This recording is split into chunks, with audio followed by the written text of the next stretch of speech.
Beberapa waktu lalu, warganet dihebohkan dengan postingan salah satu aktivis sosial bernama Arif Kamra. Mas Arif ini merupakan pemilik panti asuhan Geria Lansia di Kabupaten Malang, Jawa Timur.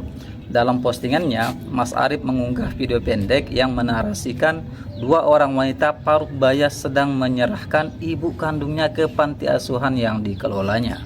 Dan yang paling menyayat hati adalah ketika dua orang anak kandung dari lansia bernama Ibu Nasikah ini bersedia menandatangani draft pernyataan yang berisi penyerahan ibu kandungnya ke panti asuhan dengan segala konsekuensinya. Dua orang wanita ini menyatakan bersedia menerima risiko berupa tidak bisa lagi melihat sang ibu, bahkan jika suatu saat nanti sang ibunda tutup usia, mereka bersedia untuk tidak dikabari dan dihubungi oleh pihak pengelola Geria Lansia. Sampai di sini netizen langsung dibuat murka. Berbagai hujatan, sumpah serapah, tuduhan dialamatkan kepada kedua orang anak yang tega membuang ibu kandungnya ini.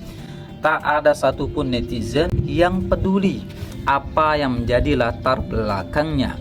Dan benar saja, satu hari kemudian, dua orang anaknya datang kembali menjemput ibunya di panti asuhan. Mereka mengaku tertekan dan dihujat oleh berbagai kalangan atas keputusan yang tidak lazim itu.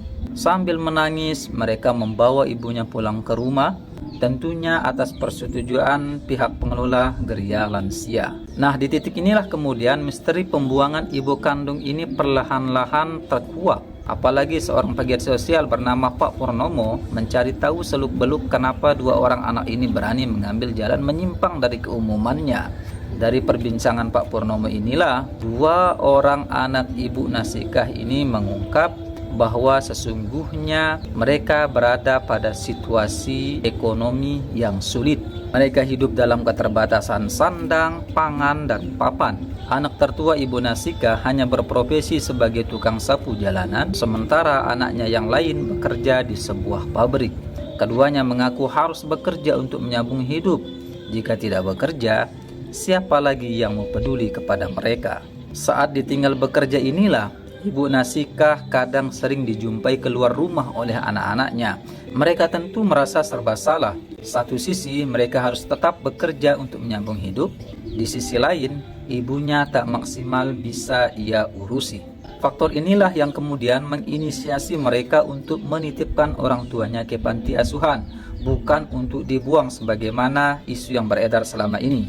Selain karena ia harus bekerja, juga agar sang ibunda ada yang menjaga dan merawatnya. Namun sayang, penjelasan dua anak kandung yang kurang beruntung ini tidak bisa dipercaya sepenuhnya oleh para netizen. Mereka tetap tidak bisa menerima keputusan anak-anak Ibu Nasikah ini, meskipun dalam wawancara dengan Pak Polisi Purnomo, alasannya begitu terang dan jelas. Apapun itu, kita hanya bisa menilai dari luar dan melihat apa yang tampak di permukaan. Seperti kata Niccolo Machiavelli, semua orang bisa berkata-kata, tapi sedikit yang bisa sampai pada realitasnya. Keputusan dua orang anak-anak Ibu Nasikah mungkin salah dan bertentangan dengan akal sehat, tetapi menutup mata dari realitas kehidupan mereka adalah bentuk kesalahan yang tidak kalah fatalnya.